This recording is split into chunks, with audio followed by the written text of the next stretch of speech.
अस्सलाम वालेकुम, good afternoon everyone. कैसे हैं सब लोग? मैं उम्मीद करती हूँ कि आप सब लोग खैरियत से होंगे। तो आज की इस वीडियो में हम करेंगे क्लाइंट के बालों का प्रोटीन ट्रीटमेंट और प्रोटीन ट्रीटमेंट के साथ हम करेंगे इनकी हाइलाइट्स। तो इस वीडियो में स्टेप बाय स्टेप आपको सिखाऊंगी और इसके साथ में आपको ये भी बताऊंगी कि अगर हाइलाइट्स पहले उठाएं तो क्या इफ़ेक्ट आता है, अगर हाइलाइट्स बाद में की जाएँ तो क्या उसमें इफ़ेक्ट आता है।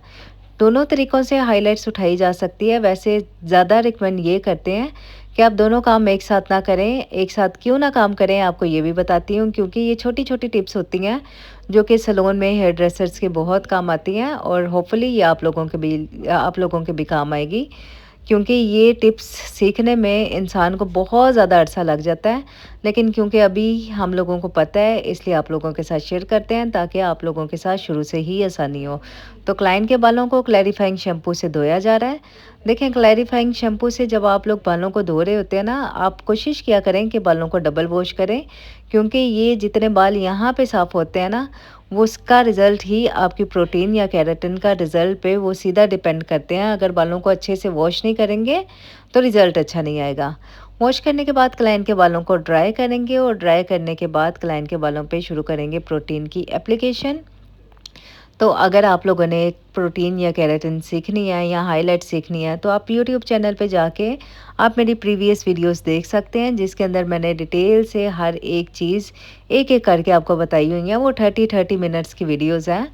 ब्लैक रोज़ लेडीज सैलून को इसी तरह से आप यूट्यूब आपकी अगर एप्लीकेशन है, यूट्यूब एप्लीकेशन में आप सर्च करेंगे ब्लैक और रोज़ को साथ लिख के लेडीज सैलून लिखेंगे, तो वहाँ पे आपको मेरा यूट्यूब चैनल मिल जाएगा, जो कि जिसमें बाकी भी बहुत ज़्यादा काम आपको दिखाए गए हैं, तो आपके लिए बहुत हेल्पफुल वो होगा। तो क्लाइंट के बालों को वॉश करके ड्राई किया, ड्राई करने के बाद इनकी की एप्लीकेशन, और एप्लीकेशन को हम बालों में रखते हैं 45 मिनट मिनिमम और मैक्सिमम 1 घंटा। तो 45 मिनट से 1 घंटे तक आप बालों में एप्लीकेशन रख सकते हैं। इससे ज़्यादा आपने एप्लीकेशन बालों में नहीं रखनी होती। इससे ज़्यादा आप एप्लीकेशन को नहीं रख सकते, क्योंकि रिक्वायर्ड टाइम इतना ही होता है कि मिनिमम 45 मिनट और मैक्सिमम आपने 1 घंटा लेके जाना होता है। और अभी यहाँ पे ये भी होता है कि एप्लीकेशन करने के बाद हमने बालों को वॉश करना है कि नहीं करना। तो इसके भी 2 प्रोसीजर होते हैं। या तो आप बालों में से एप्लीकेशन को 70% वॉश कर देते हैं, या तो आप एप्लीकेशन आपकी जो प्रोडक्ट बालों में होती है उसको ड्राई कर देते हैं। ये क्लाइंट के बालों के लिए हम लोग एप्लीकेशन को ड्राई करेंगे और हम लोग इसको वॉश आउट नहीं करेंगे। अब इसको हम लोग ड्राई क्यों कर रहे हैं, वॉश आउट नहीं कर रहे, आपके ये 2 सवालों का भी जवाब देती हूँ। देखिए, जब क्लाइंट के बाल ट्रीटेड हों या बालों पे एप्लीकेशन बहुत ही ज़्यादा हैवी हो रही हो, मतलब एप्लीकेशन लगाते हुए जब बाल आपके स्ट्रेट लुक दे रहे हों, तब आप बालों में एप्लीकेशन रहने दें। अगर आपको ये लग रहा हो कि ये बालों पे थोड़ी सी हैवी है या डैमेज आएगा, तो आप एप्लीकेशन को 70% उसको वॉश कर लेते हैं। और 70% वॉश करने की ज़्यादातर ज़रूरत तब आती है जब बाल पहले से ट्रीटेड हों, बाल बहुत ही हाईली ब्लीच हों, या बालों की पोरोसिटी लेवल बहुत कम हो कि बाल बिल्कुल भी आयरन को बर्दाश्त नहीं करेंगे। ये आपने अपने एक्सपीरियंस से सीखना होता है कि किन बालों पे हम लोग एप्लीकेशन को वॉश कर देते हैं और किन बालों पे एप्लीकेशन को रखते हैं। अभी इसका दूसरा तरीका ये भी है कि आप बालों में इस तरह से एप्लीकेशन को ड्राई करके, ये जिस तरह से आयरन यूज़ किया जा रहा है, आयरन यूज़ करते वक्त भी आप लोग जब पहला फर्स्ट स्ट्रेंथ लेंगे, फर्स्ट टेस्टिंग कर रहे होंगे, उस पे भी आप ये डिसाइड कर सकते हैं कि ये बाल बर्दाश्त नहीं कर रहे ज़्यादा एप्लीकेशन को, तो इसको वॉश आउट कर लें। अभी इन क्लाइंट के बालों पे क्योंकि हमने बाद में हाइलाइट्स भी उठानी थी, तो इसमें प्रोटीन के रिजल्ट्स को बहुत मैक्सिमम रखना था, इसलिए हमने इनके बालों पे एप्लीकेशन को वॉश आउट नहीं किया। अभी क्लाइंट के बालों पे स्ट्रेटनिंग शुरू कर दी है, और कई लोग मुझसे ये स्ट्रेटनर का पूछते हैं। तो ये स्ट्रेटनर न्यू फोर्स है, इसका नाम न्यू फोर्स है, और ये बहुत अच्छा स्ट्रेटनर है जो कि मैंने लिया जमाल अब्दुल नासिर रोड से। उधर काफ़ी ज़्यादा आपको आयरन मिल जाएंगे। सेरेमिक है ये। तो ये भी क्वेश्चन मेरे से पूछा जाता है कि आपने स्ट्रेटनर कौन सा यूज़ किया है। तो बालों की अभी तो फ़िलहाल हम करेंगे पूरी स्ट्रेटनिंग, और स्ट्रेटनिंग के बाद ये जैसी स्ट्रेटनिंग मुकम्मल हो गई, हमने कर लिया बालों को वॉश। अभी बालों को सीधा सीधा वॉश कर रहे हैं, प्रोडक्ट निकाल रहे हैं। तो इसमें हमने मास्क या फिर बाकी मास्क या फिर कंडीशनर वगैरह नहीं किया, क्योंकि अभी हम लोगों ने बालों पे हाइलाइट्स भी उठानी थी। तो डायरेक्ट आप वॉश कर लें तो फ़ायदा नहीं, आपको डबल आप प्रोडक्ट यूज़ करें। सीधी तरह बालों में से प्रोडक्ट निकालें और प्रोडक्ट निकालने के बाद आप हाइलाइट्स उठाना शुरू कर सकती हैं। तो अभी ये देखें, ये इनको नॉर्मल पानी से हम लोग वॉश करेंगे। और आपके पास अगर कोई अदर मास्क यानी प्रोटीन केराटिन ट्रीटमेंट के अलावा अगर कोई मास्क पड़ा है, आप वो डाल सकती हैं। तो ये हम लोगों ने नॉर्मल मास्क किया है। जो आपका पेयर आता है ना प्रोटीन केराटिन ट्रीटमेंट के साथ, जो पेयर आता है शैम्पू का, कंडीशनर का और उसके बाद मास्क का, अभी वो नहीं किया। ये वॉश के बाद इनके अभी ये गीले वाला है, मतलब इतना इनको प्रॉपर वॉश नहीं किया, लेकिन प्रोटीन ट्रीटमेंट के इनका रिज़ल्ट ये था। आपको दिखाती हूँ, ये देखें, बालों में कंप्लीट शाइन आ चुकी है और बाल बहुत खूबसूरती से स्ट्रेट हो गए हैं। प्रोटीन ट्रीटमेंट का ये होता है कि प्रोटीन ट्रीटमेंट आपके बालों पे हमेशा एक नेचुरल लुक देती है। नेचुरल लुक इस तरह से देती है कि बालों में जो आपका बालों में जान होती है ना, वो बाकी रहती है। तो वो ऐसा लगता है कि जैसे नेचुरली इनके बाल स्ट्रेट हैं, लेकिन वो बहुत खूबसूरत और मैनेजेबल भी लगते हैं। अभी ये देखें, ये क्लाइंट के बालों को अभी ये हमने प्रॉपर ड्राई नहीं किया, लेकिन क्लाइंट के बालों पे रिज़ल्ट बहुत खूबसूरत था।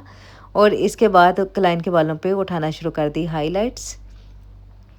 अभी बुशरा क्लाइंट के बालों पे हाइलाइट्स उठा रही हैं और हाइलाइट्स के लिए यूज़ किया गया है वॉल्यूम 30 के साथ ब्लीच को।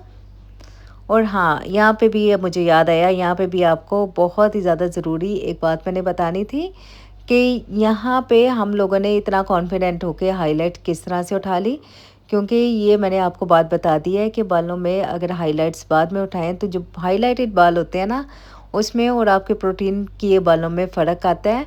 और बाज़ औक़ात चांसेस ये होते हैं कि बालों में ब्लीच का हल्का फुल्का सा डैमेज आ जाए अगर आप लोग हाइलाइट्स बाद में उठाते हैं, क्योंकि पहले अगर हाइलाइट्स उठाई जाएँ तो डैमेज को हम लोग कंट्रोल किस तरह से करते हैं, हम लोग बाद में ट्रीटमेंट कर लेते हैं तो डैमेज खुद ब खुद कंट्रोल हो जाता है। लेकिन अगर हाइलाइट्स पहले उठानी है तो आप नॉर्मली काम कर सकते हैं, लेकिन बाद में अगर उठानी हो तो आपने हमेशा ब्लीच के अंदर कैराप्लेक्स को ऐड करना है। कैराप्लेक्स के बारे में भी डिटेल मैंने आपको बताई हुई है। कैराप्लेक्स एक प्रोडक्ट होती है जो बालों में बॉन्ड क्रिएट करती है। वो बालों में इस तरह से बॉन्ड क्रिएट कर देती है कि ब्लीच का इफ़ेक्ट बालों पे नहीं होता। अभी ये देखें, ब्लीच के बाद भी जो इनकी हाइलाइट्स निकल रही हैं, आप ज़ूम आउट करके देख सकते हैं कि हाइलाइटेड बालों पे किसी किस्म का कोई असर नहीं आ रहा। मैं आपको कैराप्लेक्स भी दिखा देती हूँ। ये अभी हम लोगों के पास गो केयर की कैराप्लेक्स है। और ब्लीच के अंदर हम लोगों ने हमेशा जब भी ब्लीच को बनाया है तो हमने कैराप्लेक्स गो केयर की कैराप्लेक्स को 10 ml इनकी प्रोडक्ट में लाजमी डाला है। तो जब आप ये डालेंगे और इसके बाद हाईलाइट आप करेंगे, आप खुद भी ये नोट करेंगे कि हाईलाइटेड बालों के ऊपर किसी किस्म का कोई बर्न नहीं आएगा। वो बाल जस्ट कर्ल होके ऊपर हो जाते हैं, वो भी नहीं आएंगे। ये देखें, हाईलाइट पूरी उठा चुके हैं। ये कैराप्लेक्स के इफ़ेक्ट है, क्योंकि इनके बालों में हमने कैराप्लेक्स इनकी प्रोडक्ट में ऐड की हुई थी। तो आप खुद देख सकते हैं कि ब्लीच, अभी ये ब्लीच करके नॉर्मल वॉश किया है, इसके ऊपर किसी किस्म का मास्क कुछ भी नहीं है ऐड किया हुआ। लेकिन आप बालों की क्वालिटी चेक कर सकते हैं कि ऐसा लग रहा है कि जैसे इनको ब्लीच का किसी किस्म का कोई इफ़ेक्ट नहीं आया। इनकी प्रोटीन ट्रीटमेंट का इफ़ेक्ट भी उधर का उधर ही है, और साथ में इनके बालों में शाइन वगैरह उसी तरह से रिस्टोर है। जो बालों को हमने हाइलाइट्स के लिए उठाया, उन बालों के ऊपर भी ज़रा भी डैमेज नहीं आया। तो इसके बाद बालों को ड्राई कर लेंगे। ड्राई करके सिंपल इनके बालों में कर लेंगे एप्लीकेशन। आज की मेरी वीडियो बहुत ही लॉन्ग होने वाली है, और वीडियो लॉन्ग इसलिए होती है क्योंकि मैंने इसको लगाना होता है अपने यूट्यूब चैनल पे भी। तो टिकटॉक पे अगर आप देख रहे हैं तो आप वीडियो को थोड़ा थोड़ा आगे करके देख सकते हैं। अगर आपने डिटेल सुननी होती है तो आप पूरी वीडियो देख सकते हैं। मुझे बाज़ औक़ात लोग बोलते हैं कि आपकी वीडियो बहुत लॉन्ग होती है, तो मैं उनको बोलती हूँ कि ये हमारे इतने सालों के एक्सपीरियंस का पूरा निचोड़ है। तो आप 10 मिनट की भी अगर वीडियो होती है, थोड़ी बर्दाश्त कर लिया करें, क्योंकि आपको कुछ ऐसी टिप्स मिल जाती हैं जो सारी ज़िंदगी आपके काम होने वाली है। अभी बालों पे हम लोग एप्लीकेशन कर रहे हैं। क्लाइंट की डिमांड थी ऐश कलर की, तो इनके बालों पे ऐश कलर की हम लोग एप्लीकेशन शुरू कर रहे हैं। सारे बालों में अच्छी तरह से आप अप्लाई कर देंगे। इनके बालों पे हम लगा रहे हैं कलर 8.11 और 9.11 दोनों को मिक्स करके, क्योंकि बालों में अभी इनके जो टोन आ रही है वो येलो है, तो 8.11 9.11 उसको किल करेंगी। अभी बालों को वॉश करने के बाद ये खूबसूरत सा रिज़ल्ट है। अभी आप मुझे ये बताएं, यहाँ पे आपने मुझे एक बात बतानी है, जो मेरी वीडियो पूरी देख लेंगे आप मुझे ये बात बताएं कि ये हाईलाइट पे जो हमने इनका कलर किया है, आपको ये ऐश लग रहा है कि नहीं? क्योंकि मैंने जो रिज़ल्ट देना था, मेरा रिज़ल्ट यहाँ तक था कि ऐश इनकी हाइलाइट्स थी, ठीक है, और प्रोटीन ट्रीटमेंट को भी इनको कंट्रोल करना था। लेकिन यहाँ पे हुआ एक मसला, क्लाइंट ने मुझे बोला कि उनको ये कलर ऐश नहीं लग रहा, और इस साइड पे जो हम लोग आयरन कर रहे हैं, ये हम लोग इनके कलर को बालों से हटा रहे हैं। उन्हें ये ऐश कलर नहीं लग रहा, लेकिन मुझे ये बेशक ऐश कलर लग रहा था, और मुझे इनके बाल बहुत खूबसूरत सेटल सी एक लुक लग रही थी, और बाल भी अच्छे लग रहे थे। लेकिन अब क्लाइंट की प्रेफरेंस भी हमने देखनी होती है, जैसा क्लाइंट कहेंगे हमने वो तो सुनना होता है। तो हमने इस साइड पे इनके बालों से कलर हटाना शुरू कर दिया।